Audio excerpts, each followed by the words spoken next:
வணக்கம். ஸோ இன்றைக்கி வந்து பார்த்தீங்கன்னா ஜப்பானில் நாம் தமிழர் கட்சி என்டிகே அதனுடைய ஆதரவாளர்கள் நிறைய பேர் இங்கே இருக்காங்க. அவங்களோட உரையாட போகிறோம். தமிழ்நாட்டில் அதாவது வாக்குகளுக்கு காசு கொடுக்காம ஒரு கட்சி இருக்குது அப்படின்னா நான் பார்க்குறது வந்து நாம் தமிழர் கட்சி. போன வாரம் வந்து தமிழக வெற்றி கழகம் அப்படின்ற கட்சி பார்த்தோம். இன்றைக்கி வந்து பார்த்திங்கன்னா நாம் தமிழர் கட்சி அவங்க வந்து அழைப்புதல் எனக்கு வந்து கொடுத்துருந்தாங்க. அவங்கக்கிட்ட அவங்களுடைய பார்வை எப்படி இருக்குது அப்படின்றத இந்த ஒரு காணொலியில் கேட்டு தெரிஞ்சுக்கலாம். தாயக விடுதலைக்காக உயிர் நீத்த தாய் தமிழ் உறவுகளுக்கும் இனப்பற்றாளர்களுக்கும் அகவணக்கம். வணக்கம் பிரதர். வணக்கம். எத்தனை வருஷமாக இருக்கீங்க ஜப்பானில்? ஜப்பானில் ஒரு 12 வருடங்களாக இருக்கும். ஓகே.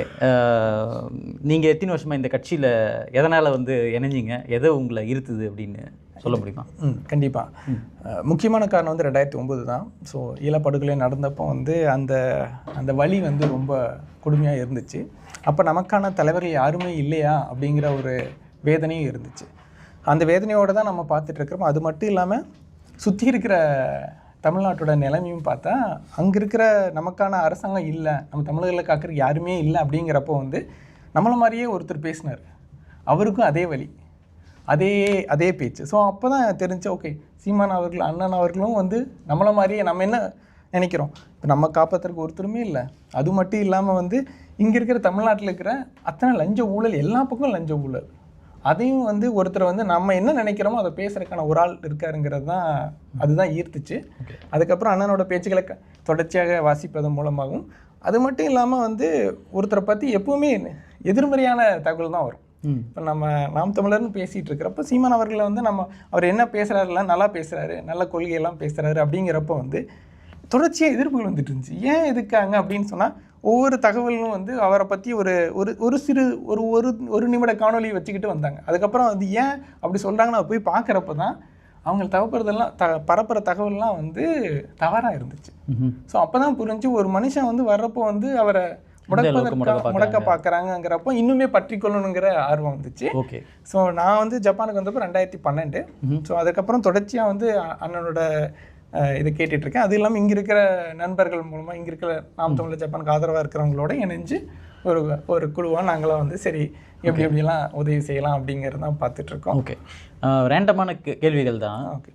என்னென்னா, நாம் தமிழர் கட்சி அப்படின்னாலே ஸ்ட்ரைட்டாக வந்து இலங்கையில் போய் அப்படியே லேண்ட் ஆகிற மாதிரியான ஒரு ஃபீல் தான் வந்து பெரும்பாலானோர் பொதுவாக பார்க்கும்போது அங்கேயும் இதையும் கனெக்ட் பண்ணி பேசுகிற மாதிரி திரு பிரபாகரன் அவர்களோடையும் அந்த ஈழத்தமிழ் போர் சம்பந்தமாகவும் அதை அப்படியே கனெக்ட் பண்ணுற மாதிரியே வந்து பேசிகிட்டு இருப்பார். ஸோ அதை வந்து பெரும்பாலான ஒரு மக்கள் வெளியிலேருந்து பார்க்கும்போது என்ன நினைப்பாங்கன்னா, என்ன இது, நம்ம அந்த விஷயங்கள்லாம் பேசிகிட்டு இருக்காரு, அங்கே நடந்த போரை பற்றியே அவர் பேசிகிட்டு இருக்காரு, இவர் என்ன நம்மளுக்கு தமிழ்நாட்டு கான்ட்ரிபியூட் பண்ண போகிறாரு அப்படின்ற ஒரு கருத்து வந்து நிறைய பேர் மனதில் இருக்குது. ஓகேங்களா? அதை நீங்கள் எப்படி பார்க்குறீங்க? அந்த ஏன் அது வருதுன்னா, அண்ணன் பேசுறது எதுக்காக அந்த மாதிரி உணர்வு வருதுன்னா, இந்த கட்சி ஆரம்பிக்கப்பட்டதே வந்து ஒரு இனத்தின் அழிவில் இருந்து தான். இப்போது இதே மாதிரி இப்போ நீங்கள் பார்த்தீங்கன்னா இஸ்ரேல் பார்த்தீங்கன்னா ஒரு நாடே கிரியேட் பண்ணாங்க. ஏன்னா அந்த வழி, ஆனால் அதை சேர்த்து வச்சுக்கிட்டே இருந்தாங்க. நம்ம அதை வந்து அடுத்த தலைமுறைக்கு கொண்டு போயிட்டே இருந்தால் தான் அந்த இது அணையாமல் இருக்கும். ஸோ அந்த இது அதனால தான் வந்து அதை பேசிக்கிட்டே இருக்கார். அது மட்டும் இல்லாமல் நம்ம நாட்டை எப்படி, தமிழ்நாட்டை எப்படி கட்டமைப்போங்கிறத வந்து அண்ணன் தெளிவாக வந்து ஒரு செயல்பாட்டு வரவே கொடுத்துருக்காரு. நீங்கள் கூட பார்த்துருப்பீங்க, 440 பேஜ் நம்ம கொடுத்துருக்கோம். ஸோ அதுக்குமே வந்து பார்த்தீங்கன்னா, இப்போ நாங்கள்லாம் வந்து உலக தமிழர்கள் என்ன பண்ணியிருக்கோன்னா, அந்தந்த நாடுகளில் இருக்கிற சிறப்பான அம்சங்கள், இங்கே இருக்கிற ஸ்கூலில் பள்ளிக்கூடங்களில் பசங்க எப்படி இது பண்ணுறாங்க, இங்கே இருக்கிற வெளிப்படைத்தன்மையான நிர்வாகம், இது எல்லாத்தையும் வந்து நம்முடைய தகவல் அந்த புக்கில் செயல்பாட்டு வரைவில் இருக்குது. ஸோ அதனால் வந்து மேபி ஆரம்ப காலத்தில் அவங்களுக்கு பார்க்குறப்ப அப்படி இருந்திருக்கலாம். இப்போ தொடர்ச்சியாக வந்து நாம் தமிழர் இல்லாத போராட்ட களங்களே இல்லை. எல்லா போராட்டத்துலேயும் அண்ணன் நின்றுருக்காரு.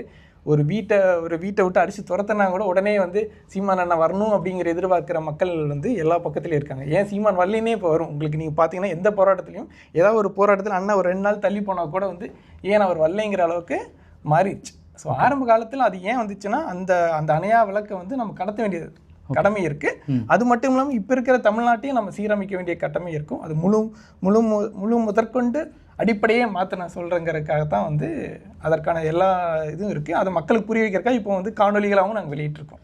ஓகே.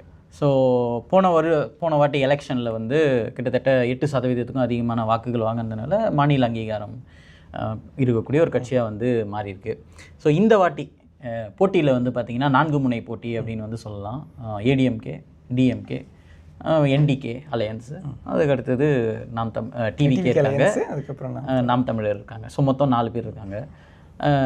இந்த வாட்டி அதே ஓட் ஷேர் வந்து உங்களால் ரீட்டைன் பண்ண முடியும் அப்படின்றது நீங்கள் நினைக்கிறீங்களா? இல்லை நிறைய இளைஞர்கள் வந்து இல்லைங்க கட்சியை விட்டு வேறு இன்ட்ரெஸ்ட் மாறுறதுக்கான வாய்ப்புகள் இருக்குது, இல்லை வேறு யாருன்னா புது ஆட்களும் வர்றதுக்கான வாய்ப்புகள் இருக்குது, இப்போ இந்த ஷேர் வந்து அப்படியே தக்க வைப்பார் அப்படின்னு நினைக்கிறீங்களா?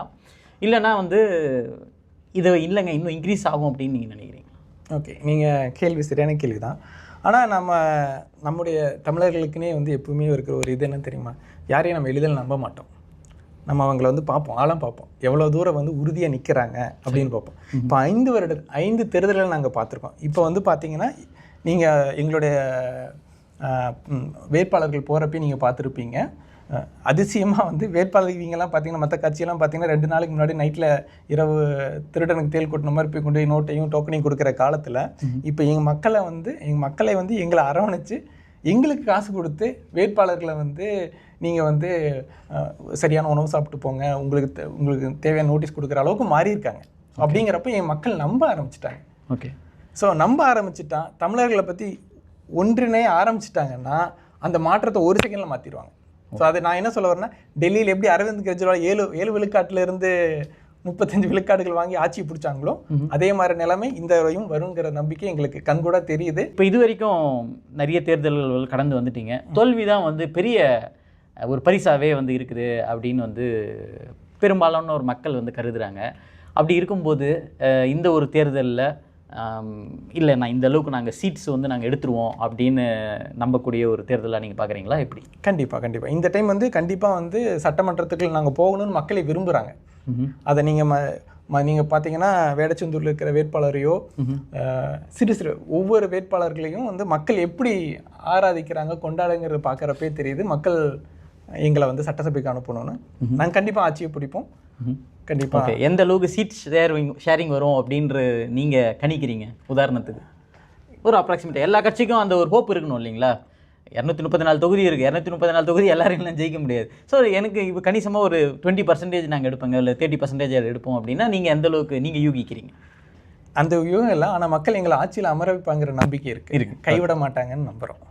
Positive waves. ரொம்ப நன்றி. வணக்கம் பிரதர், எப்படி இருக்கீங்க? நல்லா இருக்கேண்ணா. வணக்கம். எத்தனை வருஷமாக இருக்கீங்க ஜப்பானில்?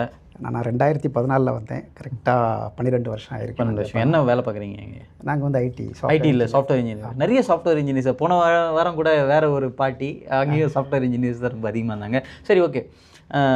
நீங்கள் நாம் தமிழர் கட்சியில் வந்து எது உங்களை ஈர்த்தது, எதுக்காக வந்து இணைஞ்சிருக்கீங்க? உங்களுடைய முக்கியமாக சொல்லணும் அப்படின்னா என்னோட அரசியல் ஆசான் வந்து அண்ணன் சீமான் அவர்கள் தான்.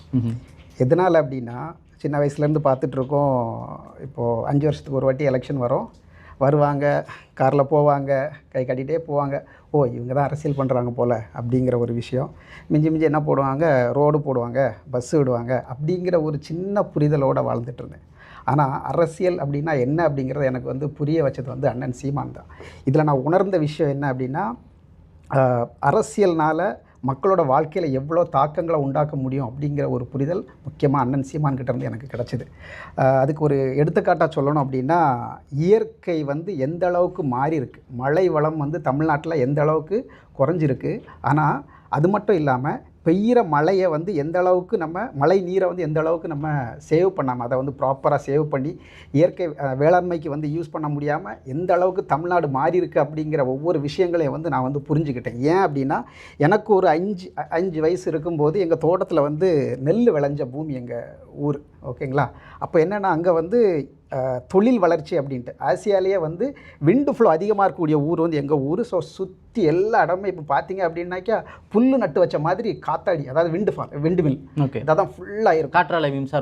காற்றாலை மின்சார உற்பத்தி ஏசியாலேயே வந்து 2nd லார்ஜஸ்ட் விண்டு ஃபார்ம் வந்து இருக்கிறது வந்து எங்கள் ஏரியாவில் தான். சரி, இது வந்து ஒரு வளர்ச்சி. எல்லாருமே வளர்ச்சின்னு சொல்லுவாங்க. அந்த வளர்ச்சியினால் வந்த பாதிப்பு என்ன அப்படின்னா, எங்கள் ஊரில் நடந்த வேளாண்மை அப்படிங்கிறது வந்து படிப்படியாக குறைஞ்சி போச்சு. எதனால் அப்படின்னா காத்தாடி வந்துச்சு, அதற்காக நிறைய சாலைகள் போட்டாங்க. அது மட்டும் இல்லாமல் சுற்றி உள்ள இடங்களில் இருக்கக்கூடிய அந்த இப்போ நடக்கலையா நம்ம திமுக அதிமுக ஆட்சியில் வந்து சுற்றி இருக்கக்கூடிய குட்டி குட்டி குன்றுகளெல்லாம் உடச்சி கல் எடுத்துகிட்டு போய் இது பண்ணிடுறாங்களே, அந்த மாதிரியும் எங்கள் ஏரியாவில் வந்து நடந்துகிட்ருக்கு. ஓகேங்களா, அதை வந்து எதுக்கு யூஸ் பண்ணுறாங்க அப்படின்னா அந்த மாதிரி சாலைகளுக்கு யூஸ் பண்ணுறது. சரி. அதனால் என்ன ஆகுது அப்படின்னா நீர் ஓட்ட பாதை, அந்த நீர் ஓட்ட பாதைகள்லாம் இவங்க மறைச்சி போட்டுறாங்க, தடுத்து போட்டுறாங்க. சரி. அதனால சரியான நீரோட்டம் இருக்காது, பாசனம் வந்து தடுக்கப்படும். கரெக்ட். அந்த நீரோட்டம் எங்கே போகும் அப்படின்னா ஏதாவது ஒரு குளத்துல போய் வந்து இணையும். அப்படிங்கும்போது அந்த இடத்துல தண்ணீர் வந்து சேமிக்கப்படும். சரி. ஸோ இப்போ இது எல்லாமே தொழில் வளர்ச்சினால அதெல்லாமே பாதிக்கப்பட்டுச்சு. ஆனால் ஒரு கரெக்டான ஒரு அரசியல் அமைப்பு அங்கே இருந்திருந்து அப்படின்னா இது எல்லாமே வந்து பாதிப்பு இல்லாமல் அந்த தொழில் வளர்ச்சி நடந்திருக்கும். அது வந்து அங்கே இருந்த விவசாய மக்களையும் எந்த விதத்துலையுமே பாதிக்கப்படாமல் காத்திருக்க முடியும் அப்படிங்கிற இது வந்து என்னோட பிளானிங் வந்து ரொம்ப ப்ராப்பராக இருந்திருக்கும். ஆமாம், எதுவுமே இப்போ இவ்வளோ நாள் நடந்த அந்த திராவிட அரசியல் வந்து அதை வந்து ப்ராப்பராக பிளான் பண்ணலை அப்படிங்கிறது வந்து என்னோட ஒரு முக்கியமான ஒரு இது அவங்க மேலே உள்ள ஒரு கன்சர்ன். ஓகேங்களா, அதுதான். அதனால் வந்த இம்பேக்ட் வேறு ஒன்று என்னென்னா எல்லாருமே படிக்கிறாங்க. ஓகேங்களா, படித்தவங்க படிக்காதவங்க எல்லாருமே வந்து வெளிநாட்டை தேடி ஓட ஆரம்பிச்சிட்டாங்க. ஓகேங்களா, ஊரில் இருந்து கொஞ்சம் வருமானம் வந்தாலும் போதும். ஓகேங்களா, நம்ம ஊரில் கிடைக்கக்கூடிய வருமானத்தை வச்சு தங்களோட வாழ்க்கையை நடத்திக்கலாம்னு நினைக்கிறவங்களுக்குமே அந்த பூமியில் இருக்க முடியாத இதாகி போச்சு. ஏன்னா நீர் ஆதாரம் எங்கள் ஏரியாவில் வந்து இல்லாமல் போச்சு. முக்கியமாக இன்னொரு எடுத்துக்காட்டு சொல்லணும் அப்படின்னா எங்கள் தோட்டத்தில் அதுக்கப்புறம் அதான் நெல் விளைஞ்ச பூமின்னு சொன்னேன் இல்லையா, இந்த காற்றாலை வந்ததுனால பாதிப்பு என்னென்னா நிலத்தடி நீர் மட்டம் அப்படியே கொஞ்சம் கொஞ்சமாக குறைஞ்சதுனால என்னென்னா நீர் ஊற்று கிணறு இருந்துச்சு, கிணத்துல நீர் ஊற்று இருந்துச்சு, அது முதல்ல வத்திச்சு. ஓகேங்களா, அதுக்கப்புறம் அந்த கிணறுக்கு பக்கத்தில் வந்து போர் போட்டோன்னா 200 அடியில் ஃபஸ்ட்டு தண்ணி வந்துச்சு. ஓகேங்களா, ஸோ அதுவும் அதுலேருந்து கீழே போயிடுச்சு. அதுக்கப்புறம் வந்து அடுத்தது ஒரு போர் போட்டோம், அந்த போர் ஒரு 400 அடியில் தண்ணி வந்துச்சு. ஓகேங்களா, ஸோ அதுக்கு அடுத்தது அந்த போரும் வற்றி போச்சு. அதுக்கு அடுத்தது போட்டோம் 600 அடியில் ஒரு போர் போட்டோம். ஓகேங்களா, அதில் தண்ணி வந்துச்சு. அதுக்கப்புறம் ஒரு போர் போட்டோம் 800 அடி வரைக்கும் போட்டோம், புகை தான் வந்துச்சு. இதனால் என்னென்னா எனக்கு 5 வயசு, எனக்கு இப்போ ஒரு 35 வயசு. இந்த 30 வருஷத்தில் இந்த நிலத்தடி நீர் எந்த அளவுக்கு கீழே போயிருக்கு. இதனால் இந்த 30 வருஷத்துக்குள்ளே இவ்வளோ மாற்றம் அப்படிங்கும்போது என்னோட தலைமுறை இந்த மண்ணில் வாழ முடியாது இந்த அரசியல் வந்து தொடர்ந்தால்.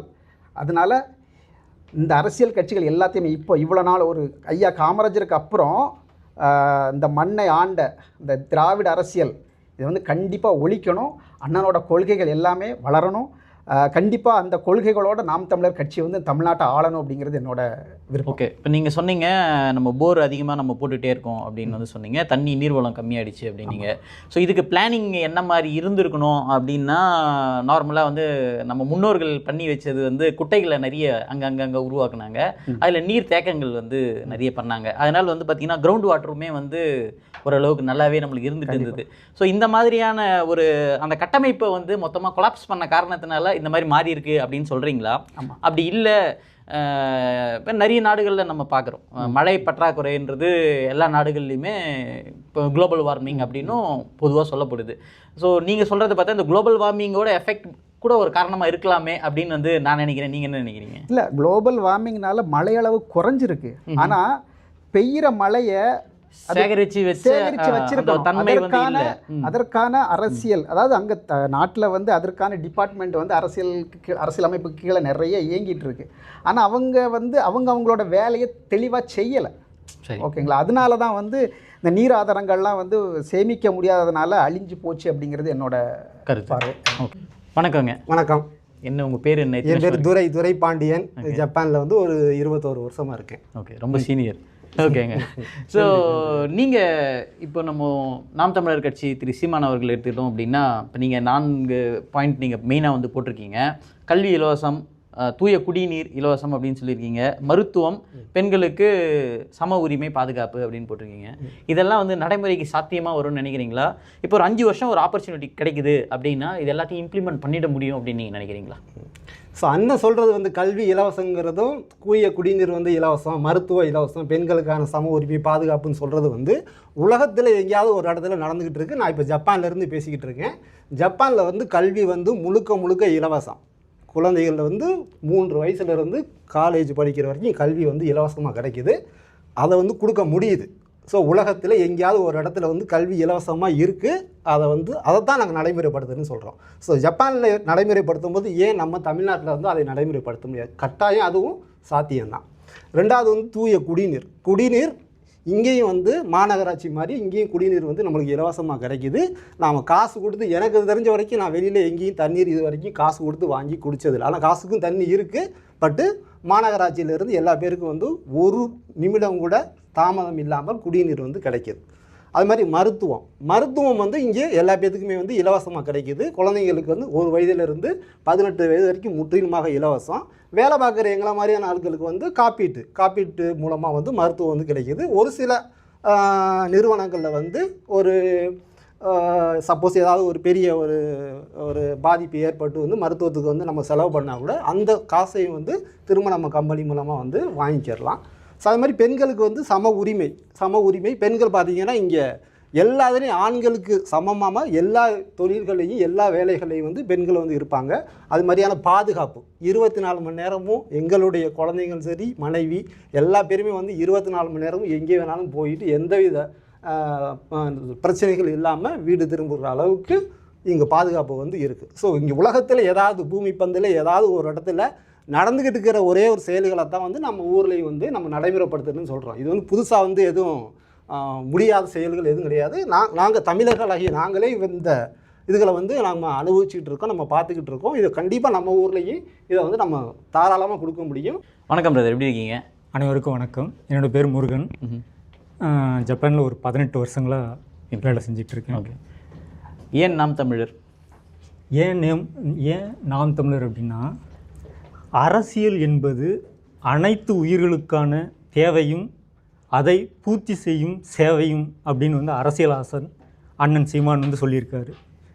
நாம் தமிழர் கட்சி கடந்த 15 வருடங்களாக தமிழகத்தில் வந்து ஒரு இதுக்காக இல்லை, எந்தெந்த மக்கள் போராட்டம், அதுக்கப்புறமேட்டுக்கு மொழிக்காக, அதுக்கப்புறமேட்டுக்கு தமிழர் உரிமைகளுக்காக எல்லா வகையான போராட்டங்களையும் நாம் தமிழர் கட்சி முன்னெடுத்திருக்கு.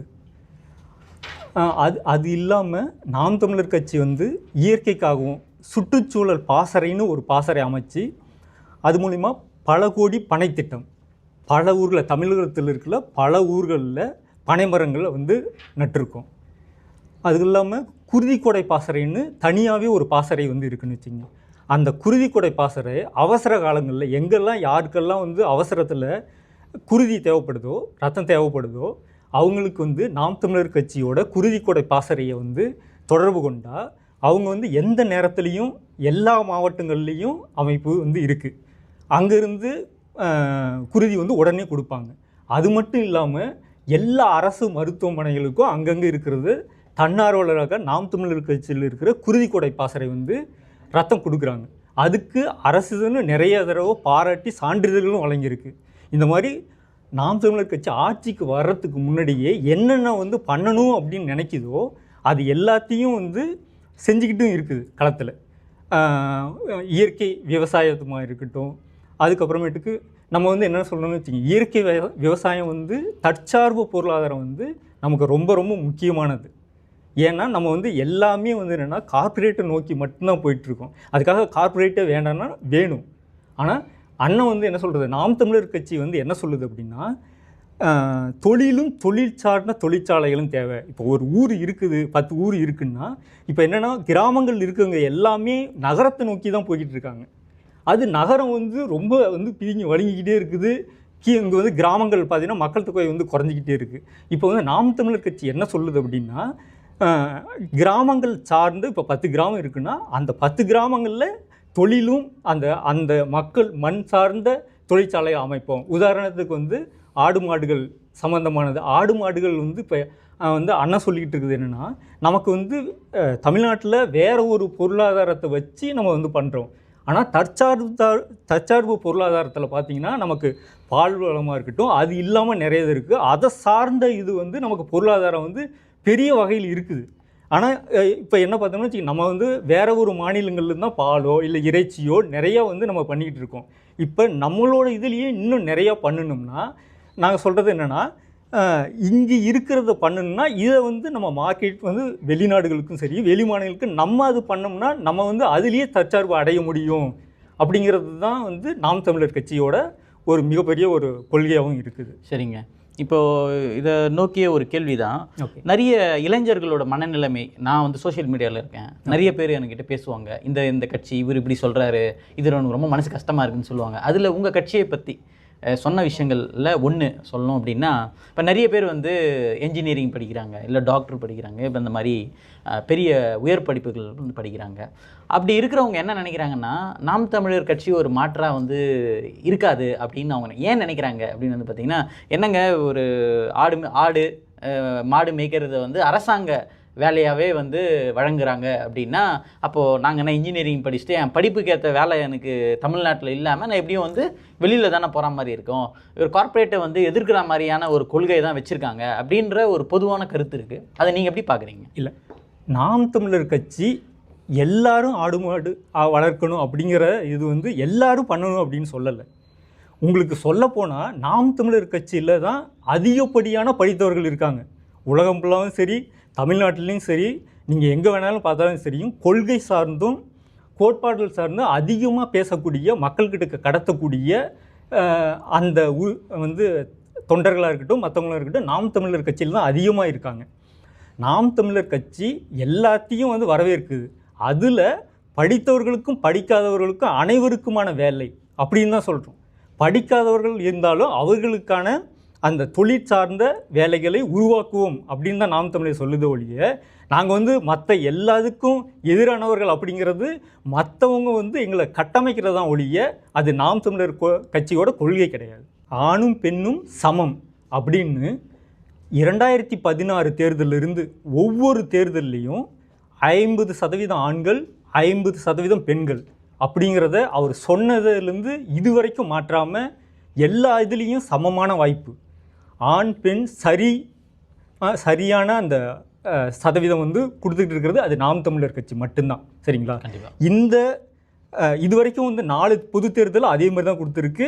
இந்த 2026 தமிழக சட்டமன்ற தேர்தல்லையும் 117 பெண்கள் 117 ஆண்கள், மொத்தம் 234 தொகுதிக்கும் நிறுத்தியிருக்கு நாம் தமிழர் கட்சி. ஸோ சொல்கிறத வந்து சரியாக நிறைவேற்றிக்கிட்டு இருக்கிறது நாம் தமிழர் கட்சி. அது இல்லாமல் இப்போ இருக்கிறதுன்னா எதிர்வரும் சந்ததியினருக்கும் நம்மளோட ஒரு நல்ல ஒரு கல்வி, அது இல்லாமல் தூய குடிநீர், மருத்துவம், முன்ன சொன்ன மாதிரி கல்வி வந்து நம்ம ஊரில் இருக்குது. அதை வந்து இலவச கல்வின்னு சொல்கிறாங்க. ஆனால் அது மற்ற தனியாருக்கு நிகராக இருக்குங்கிறத இங்கே பிரச்சனை. நம்ம சொல்கிறது, நாம் தமிழர் சொல்கிறது என்னென்னா, அதுக்கு நிகரான கல்வியை வந்து நம்ம கொண்டுக்கிட்டு வரணும். கொண்டுக்கிட்டு வந்தால் மற்றவங்க அனைவரும் அதை நோக்கி எல்லோரும் வருவாங்க. சரி, நம்ம வந்து என்னென்னா, நம்ம தனியாருக்கு இதுவாக இல்லைனாலும் நம்ம அதுக்கான இப்போ வந்து பார்த்திங்கன்னா, உதாரணத்துக்கு ஜப்பானில் அந்தளவுக்கு உயர்தரமாக இருக்குது. நம்மளும் அதே தான் சொல்கிறேன், இங்கேயும் சாத்தியப்படுத்த முடியுதுன்னா நம்மளும் அதே மாதிரி தான் அங்கே வந்து பொருளாதார இதில் வரும்போது நம்மளாலையும் அதை சாத்தியப்படுத்த முடியும். சாத்தியம் வந்து என்ன சொல்லணும், எது ஒன்றும் தேவையிலேருந்து இல்லை, சாத்தியத்திலேருந்து தான் பிறக்குது. அப்படிங்கும்போது எது ஒன்றும் சாத்தியம்தான்.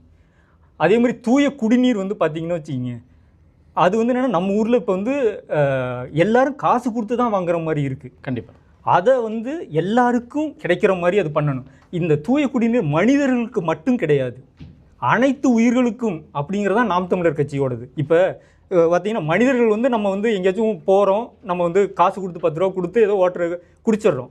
அதுவே வந்து வேறு விலங்கினங்கள்லாம் என்ன பண்ணும், வேறு உயிரினங்கள்லாம் என்ன பண்ணும், அதுங்க போய்ட்டு வாங்கி குடிக்க முடியாது. நம்மளே நிறைய இடத்துல பார்க்குறோங்கள. இப்போ காடில் போயிட்டு இருக்கும்போது ஒரு கார் ஒன்று போயிட்டு இருக்கும்போது பார்த்தீங்கன்னா வச்சுங்க, ஒரு சின்ன சின்ன உயிரினங்கள்லாம் வந்து யாராச்சும் தண்ணி கொடுப்பாங்க அப்படின்ட்டு நிறைய இடத்துல பார்த்தீங்கன்னா பாம்புக்கு தண்ணி ஊற்றுறதா இருக்கட்டும், இல்லை இந்த சின்ன சின்ன இதெல்லாம் அந்த மாதிரி இருக்கும்போது நம்ம வந்து என்னென்னா அனைத்து உயிர்களுக்குமான அந்த தூய குடிநீர் கொடுக்கறதுக்கான திட்டங்களை முன்னெடுக்கணும். நம்ம வந்து நம்மளோட பார்வை வந்து தொலைநோக்கு பார்வையாக இருக்கணும். இன்றைக்கி மட்டும் வாழ்ந்தால் போதும், இல்லை இன்னும் ஒரு வாரத்துக்கு இது பண்ணோம் அப்படிங்கிற இதை வந்து நம்ம வந்து யோசிச்சுக்கிட்டே இருந்தோம்னா வச்சுங்க, இப்போ இந்த இருக்கிற மாதிரியான ஆட்சியாளர்கள் அந்த மாதிரி தான் வந்து யோசிக்கிறாங்களான்னு தோணுது. ஆனால் நாம் தமிழர் கட்சி இப்போ கிடையாது, இன்னும் அடுத்து வர சந்ததியினருக்காக யோசிச்சுக்கிட்டு இருக்கிறது தான் நாம் தமிழர் கட்சியோட கொள்கைகளும் கோட்பாடுகளும். சரி, அப்படி இப்போ இருக்கும்போது மருத்துவம் எடுத்துக்கிட்டீங்க அப்படின்னா இப்போ வந்து பார்த்தீங்கன்னா ஒரு கட்சிகளும் இப்போ ஆல்ரெடி இருக்கிற கட்சிகளே சொல்கிறேன், இப்போ சென்ட்ரல் கவர்மெண்ட்டாக இருக்கட்டும், ஸ்டேட் கவர்மெண்ட்டாக இருக்கட்டும், அவங்க வந்து இந்த கிசான் திட்டம் அந்தந்த கார்டு அப்படின்னு சொல்லிட்டு எல்லாருக்கும் வந்து மருத்துவத்துக்கான காப்பீடு வந்து கொடுக்குறாங்க. ஸோ மருத்துவத்துக்கான காப்பீடு கொடுக்குறாங்க அப்படின்றதே வந்து கிட்டத்தட்ட இலவசமான மருத்துவத்துக்கு இணையாக நம்ம வந்து பார்க்கலாமா? அப்படி இருக்கும்போது அப்போ ஆல்ரெடி இலவச மருத்துவம் நம்ம போயிட்டு இந்த ஒரு கார்டை வச்சுக்கிட்டு நம்ம தனியார் மருத்துவமனையிலே பார்த்துக்க முடியும் அப்படின்ற ஒரு நிலைமை இருக்கும்போது, அப்போ மருத்துவம் இலவசம் அப்படின்றதுல என்ன நீங்கள் புதுமை பண்ண முடியும் அப்படின்னு நீங்கள் நினைக்கிறீங்க? இல்லை, மருத்துவம் இலவசங்கிறது இருக்குது. இப்போ ஒரு உதாரணத்துக்கு ஒரு ஊர் இருக்குதுன்னு வச்சுங்க, அந்த ஊரில் இருக்கிற மருத்துவமனையும் ஒரு தனியார் மருத்துவமனையில் இருக்கிற எக்யூப்மெண்ட்டும் உங்களுக்கு வந்து எல்லாமே அதில் இருக்குமானா இல்லை. சரி, கண்கூடா வந்து என்னென்னு வச்சுங்க, நிறைய பேர் வந்து சொல்லி கேள்விப்படுறோம், இல்லை வந்து காணொலிகளில் நம்ம பார்க்குறோம். என்னென்னா, நான் இங்கே போயிருந்தேன், எனக்கு இந்த வசதி இல்லை, வசதி இல்லாதனால வேறு இடத்துக்கு போனால் தான் நம்ம உயிர் பிழைக்க முடியுங்கிற அந்த சூழ்நிலை வரும்போது நம்ம என்ன பண்ணுவோம்னா, நம்ம வந்து பணம் இருக்கிறவங்க அங்கே போயிடுவாங்க, பணம் இல்லாதவங்க என்ன பண்ணுவாங்க, அதை தான் நம்ம சொல்கிறோம். கீழே இருக்கிற வந்து எல்லாருக்கும் ஒரே மாதிரியான மருத்துவத்தை நம்ம கொடுக்கணும் அப்படிங்கிறத வந்து நாம் தமிழர் கட்சி ஒரு கோட்பாடாக நம்ம வந்து வச்சுருக்கோம். சரி, அதை தான் வந்து நம்ம வந்து என்ன சொல்லணும், இம்ப்ளிமெண்ட் பண்ணணும் அப்படிங்கிறது வந்து நாம் தமிழர் கட்சியோட ஆட்சி வரைவிலையும் நம்ம வந்து கொடுத்துருக்கோம். சரிங்க. இப்போது பெண்களுக்கு சம உரிமை பாதுகாப்பு முக்கியமாக, இப்போ சம உரிமையை பற்றி நீங்கள் ஆல்ரெடி சொல்லிட்டீங்க, அதனால் அந்த கேள்வி நான் கேட்க போயிருப்பேன். பாதுகாப்பு அப்படின்னு வரும்போது இப்போது நாம் தமிழர் கட்சி வந்துச்சு அப்படின்னா நாங்கள் வந்து சிறப்பான ஆட்சி பண்ணுவோம், அதனால் வந்து குற்றங்களே வந்து நடக்காது அப்படின்னு நீங்கள் சொல்ல வரீங்களா? எப்படி? இங்கே தான் நம்ம வந்து ரொம்ப யோசிக்க வேண்டியது. நாம் தமிழர் கட்சி அடிப்படையே மாற்றணும் அப்படின்னு சொல்கிறோம். அதை வந்து என்ன உடனே மாற்றணும்னா இல்லை. அந்த நாம் தமிழர் கட்சி வரும்போது எங்கேருந்து இது எல்லாத்தையும் ஆரம்பிக்கும் உங்களுக்கு தெரியும். நம்ம வந்து ஜப்பானில் இருக்கிறோம், இங்கே வந்து ஸ்கூலில் வந்து ஆரம்பிக்குது. சரிங்களா? அந்த ஸ்கூலில் ஆரம்பித்து கொஞ்சம் கொஞ்சமாக தான் ஜென்ரேஷனை வந்து நம்ம மாற்றணும். அப்படிங்கும்போது நாம் தமிழர் கட்சி இந்த கல்வி முறையையே நம்ம வந்து குழந்தைங்கிட்ட இருந்து ஆரம்பிக்கணும் அப்படின்னு சொல்கிறோம். அங்கே இருந்தே இப்போ வந்து ஒரு கல்ச்சராக இருக்கட்டும், அந்த டிசிப்ளினாக இருக்கட்டும், எப்படி போகணும். இப்போ உதாரணத்துக்கு நம்ம ஊரில் நெகிழியை வந்து கண்ட இடத்துல போட்டு அப்படி போட்டு வச்சுருக்காங்க. சரிங்களா? ஏன்னா அது நிறைய பேர்த்துக்கு அது வந்து என்ன அதனால பிரச்சனை, அது வந்து எவ்வளோ மண்ணு மாசுபடும், எவ்வளோ பிரச்சனைகள் வருங்கிறத வந்து நிறைய பேருக்கு அந்த அவேர்னஸ் இல்லை. சரிங்களா? அதை தான் நாம் தமிழர் கட்சி சொல்கிறது. இதை எல்லாத்தையும் நம்ம வந்து அடிப்படையிலிருந்து மாற்றணும், அங்கேருந்து சொல்லி வளர்க்கணும். அதை வந்து இங்கே ஜப்பானில் வந்து பண்ணுறாங்க. இங்கே ஜப்பானில் பண்ணுறாங்க அப்படின்னா நம்மளும் அதை கடைபிடிச்சா நம்ம ஊரும் அதே மாதிரி வரும், அதில் எந்த மாற்றுதலும் இல்லை. ஸோ இதை எல்லாத்தையும் நாம் தமிழர் கட்சி வந்து என்ன சொல்கிறது, அடிப்படையே அதை மாற்றணும். மாற்றினா தான் நம்ம ஒரு நல்ல ஒரு வளர்ந்த ஒரு சமுதாயமாக மாறுவோம் அப்படிங்கிறதான் எங்களோட கனவாக இருக்குது. அதுக்காக தான் அண்ணன் இவ்வளவு வந்து போராடிக்கிட்டு என்ன சொல்லணும், 15 வருஷமாக இவர் சந்திக்காத அவமானங்கள் இல்லை, இவர் சந்திக்காத பிரச்சனைகள் இல்லை. எவ்வளவு பிரச்சனைகள், ஒரு தனி மனிதனாக இருந்து ஒவ்வொரு நாளும் அதிலிருந்து கடந்து வர்றதுங்கிறது அவ்வளோ எளிதானது இல்லை, அது எல்லாத்துக்கும் தெரியும். சரிங்களா? அப்படி இருந்து அவர் வந்து அதை விடாமல் ஒரு இதை பண்ணணும் அப்படிங்கிறது வந்து அவர் நினச்சிருந்தா என்ன வேணாலும் பண்ணியிருக்கலாம். அவருக்கு வந்து யாரும் கூப்பிடாம இருந்திருக்க மாட்டாங்க, கூப்பிட்டுருப்பாங்க. ஆனால் இல்லை, நம்ம தனியாக இருந்தால் தான் நம்ம நினைக்கிற கனவுகள்லாம் நம்ம அந்த தேசத்தை படைக்க முடியும் அப்படிங்கிறதுக்காக தான் இவ்வளவு தனிமையாக இருந்து அவர் போராடிக்கிட்டு இருக்காரு. அதுக்கு நம்மளும் வந்து எல்லாரும் அதுக்கு வந்து சப்போர்ட் பண்ண. இதில் வந்து அரசியல் பாகுபாடின்றி நம்ம அடுத்த தலைமுறையும் நம்மளோட தலைமுறை எல்லாரும் நல்லா வரணும், எந்த ஒரு பிரச்சனையும் இல்லாமல் வளர்ந்த நாடுகள் அளவுக்கு நம்மளும் வரணும் அப்படின்னா இது எல்லாத்தையும் பண்ணுனா, எல்லாரும் சேர்ந்து அது பண்ணுனா தான் அது வரும். ஒவ்வொரு தனி மனிதனாக இது பண்ணுனா இல்லை, எல்லாரும் சேர்ந்து ஆதரவு பண்ணி, ஏன்னா நல்ல கொள்கைகள் இருக்குது, நல்ல ஒரு இது இருக்குது, இது எல்லாரும் ஆதரிக்கணும் அப்படிங்கிறதான் எங்களோட வேண்டுகோளாக இருக்குது. ஸோ இப்போது உதாரணத்துக்கு சொல்லணும்னா, இப்போ எதனா ஒரு கட்சியோட கூட்டணி வச்சுருந்தாரு அப்படின்னா குறைஞ்சது ஒரு 20-30 சீட்டாவது எடுத்துருக்கலாம் அப்படின்னு பரவலாக நிறைய இடத்துல வந்து சொல்லிகிட்டு இருக்காங்க. அப்படி இருக்கும்போது ஏன் கூட்டணி வந்து வைக்க மாட்டுறாரு அப்படின்றது எல்லாருக்குமே ஒரு கேள்வியாகவே இருக்குது. ஏன்னா இப்போ 8% ஓட் பேங்க் அப்படின்றது ஒரு பெரிய ஒரு இதுவே வந்து பெருசாக மாற்றுற அளவுக்கான ஒரு ஓட் பேங்க். ஸோ அப்போ ஆட்சிக்கு வந்துட்டார் அப்படின்னா பவர் இருக்கும், பவர் இருக்கும்போது பண்ணலாம் இல்லையா? அதாவது நான் சொல்கிறது உங்களுக்கு புரியுது? இல்லை, புரிஞ்சிருச்சு. நீங்கள் சொல்ல வர கேள்வி எனக்கு புரிஞ்சிருச்சு. சரி, இது அண்ணன் சொல்லிக்கிட்டு இருக்குதான், பல முறை சொல்லிக்கிட்டு இருக்கான். இது வந்து நம்மளோட முன்னோர்கள்கிட்டருந்து நம்ம கற்றுக்கிட்ட பாடம். ஏன்னா வந்து நான் குறிப்பிட்டு இந்த கட்சி இவர்கள்னு தலைவர்னு சொல்லலை, சில கட்சிகள், இது 2 கட்சி வந்து பெரிய கட்சி திராவிட கட்சி இருக்குது, அதில் இன்னொரு கட்சி வந்து ஒன்று வரணும் அப்படின்னு நினச்சா அவங்க ஒரு தேர்தல் கூட தாக்கு பிடிக்க மாட்டாங்க. அவங்க ஏதோ ஒரு கட்சியோட போயிடுவாங்க, கரைஞ்சு போயிடுறாங்க. இதையே தவிர நம்மளும் இப்போ வந்து ஒரு வருது இந்த இது கொடுக்குறோன்னா நம்ம இவ்வளோ தூரம் வளர்ந்து வந்ததுக்கப்புறம், ஆனால் வந்து கூட்டணிங்கிறது பின்னாடி வந்து அதை பற்றி ஓரளவுக்கு வளர்ந்ததுக்கப்புறம் மற்ற கட்சிகள் சேர்ந்து வரும்போது நம்ம தலைமையில் வரும்போது அது பண்ணலாம். ஆனால் இப்போ இருக்கிற இந்த பர்சன்டேஜோடு போய் நம்ம இன்னொரு இதில் போனோம்னா அதோட கரைஞ்சி போயிடுவோம். அப்படிங்கிறது தான் வந்து முன்னாடி நம்ம வந்து முன்னோர்கள்லேருந்து கற்றுக்கிட்டோம், அந்த தலைவர்கள்லேருந்து கற்றுக்கிட்ட பாடமாக இருக்குது. அதை தான் அண்ணனும் பல முறை சொல்லியிருக்காரு. சரி, இப்போ நீங்கள் சொன்ன திராவிட கட்சிகள் அப்படின்னு அந்த 2 கட்சியை சொன்னீங்க. இப்போ புதுசாக கூட இன்னொருத்தர் வந்திருக்கிறாரு. ஏன் அவரோட வந்து கொலாபரேட் பண்ணியிருந்தாலே வந்து சாலிடாக வந்து ஒரு 30-40 சீட்டாவது வந்து அண்ணன் அடிச்சிருக்க முடியும் அப்படின்னு நான் வந்து பார்க்குறேன். நீங்கள் என்ன நினைக்கிறீங்க? இல்லை, இந்த இடத்துல வந்து நான் என்ன சொல்கிறேன்னு வச்சுங்க, அவர் வந்து முதல்ல வந்து அந்த இது இருந்திருக்கலாம், சேரலாம் அப்படிங்கிற இது இருந்திருக்கலாம். ஆனால் வந்து அண்ணனோட இதில் வந்து அவர் ஆரம்பித்த உடனே அவர் வந்து தமிழ் தேசியமும் திராவிடமும் இரு கண்கள் அப்படின்னு சொன்னார். ஸோ அங்கேயே வந்து அது வந்து வேறு பாதையை நோக்கி போயிருச்சு. சரிங்களா? அப்படி இருக்கும்போது நம்ம வந்து திரும்ப வந்து நம்ம வந்து அதில் போகும்போது அது சரியாக வராது. நம்மளோட தமிழ் தேசியம்னு நம்ம முடிவு பண்ணிட்டோம். நம்ம ஒரு தூய தேசம் வந்து படைக்கணும், தமிழ் தேசியத்தை இது பண்ணி அதில் போகணும் அப்படின்னு முடிவு பண்ணதுக்கப்புறம் திரும்ப வந்து அந்த திராவிடத்தோட போனால் அது சரி வராது அப்படின்னு அண்ணன் நினச்சிருக்கலாம். சரி, ஓகே. இப்போது அடுத்த கேள்வி வந்து பார்த்தீங்கன்னா, இப்போ அண்ணன் இருக்கார், இப்போ 15 வருஷமாக 3 தேர்தல் நீங்கள் வந்து நின்று, இது 5வது தேர்தல். 5வது தேர்தல் நீங்கள் நிற்கிறீங்க. எம்எல்ஏ சீட்டு, எம்பி சீட்டு அப்படின்னு சொல்லிட்டு பெருசாக இது வரைக்கும் ஒன்று கூட வந்து இல்லைங்களா? ஸோ அப்படி இருக்கும்போது ஃப்யூச்சரில் இப்போ அடுத்த தலைமுறைக்கான ஒரு தலைவர் வேணும் அப்படின்னு வந்து எல்லாருக்கும் இருக்குது. எல்லா கட்சிகள்லையும் வந்து அடுத்தடுத்து நம்ம தலைவராக இருக்கிறவங்களுடைய பெரிய பொறுப்பு என்னென்னா அடுத்த தலைவர்களை நம்ம உருவாக்கிட்டு போகணும் அப்படின்றது தான் இருக்கும் இல்லைங்களா? ஸோ இதே தோல்விகளை நீங்கள் தழுவிட்டு இருந்தீங்க அப்படின்னா அடுத்த தலைவர் இவருக்கு அடுத்தது யாராக இருப்பாங்க, அதுக்கான தலைவர்களை வந்து உருவாக்கி வச்சுருக்காங்கன்னு நீங்கள் நினைக்கிறீங்களா? உங்கள் கட்சியில் இருக்காங்க, 2ஆம் கட்ட தலைவர்கள் நிறைய பேர் இருக்காங்க. இப்போ வந்து என்ன சொல்கிறதுன்னு வச்சுங்க, கொஞ்சம் கொஞ்சமாக தான் இது வளர்ந்துட்டு இருக்குது, மக்கள்கிட்ட நம்பிக்கையை பெற்றுக்கிட்டு இருக்குது. சரிங்களா? இது வந்து திரும்ப திரும்ப அண்ணன் சொல்கிறது இதே தான். என்ன தனி மனிதனை வந்து தலைமையேற்று வராதிங்க, தத்துவத்தை தலைமையேற்று வாங்க. அதுதான் நீண்ட தூரம் போகிறதுக்கான பயணத்துக்கான வந்து பாதையாக இருக்கும் அப்படின்னு தான் அதை தான் சொல்லிக்கிட்டு இருக்காரு. பிரதர், உங்கள் பேர் என்ன? என் பேர் பவானந்தம். ஓகே, எத்தனை வருஷமாக இருக்கீங்க? 20 வருஷமாக இருக்கேன். 20 வருஷமாக இருக்கீங்க. ஸோ இப்போ நாம் தமிழர் கட்சி எடுத்துக்கிட்டிங்க அப்படின்னா அவங்க வந்து இந்த இலவசங்கள் வந்து கொடுக்கக்கூடாது. இப்போ சிலிண்டர் கொடுக்குறேன்றாங்க ஒரு கட்சி ஃப்ரிட்ஜு கொடுக்குறேன்றாங்க, ஒரு கட்சி டிவி கொடுக்குறேன்றாங்க. இது எல்லாமே வந்து பார்த்திங்கன்னா அரசாங்க பணம் தான், யாரும் அவங்க சொந்த பேக்கெட் விட்டு கொடுக்க போகிறது கிடையாது. இது எல்லாமே வந்து சப்சிடி அப்படின்ற ஒரு லெவலில் தான் பார்க்கணும் அப்படின்றது நிறைய பேரோட கருத்தாக இருக்குது. அப்படி இருக்கும்போது நாம் தமிழர் கட்சி எடுத்துக்கிட்டிங்க அப்படின்னா இதெல்லாம் வந்து மக்களுக்கு நீங்கள் லஞ்சமாக வந்து கொடுக்குறீங்க, இதனால் வந்து நாட்டினோட பொருளாதாரம் வந்து மேம்படாது அப்படின்ற மாதிரியான ஒரு பார்வையை வந்து முன்வைக்கிறாரு. அதை பற்றி உங்களோட கருத்துக்கள் என்ன? இப்போது கேஸ் இலவசமாக கொடுக்குறாங்க, அப்புறம் பஸ் பாஸ் இலவசமாக கொடுக்குறாங்க.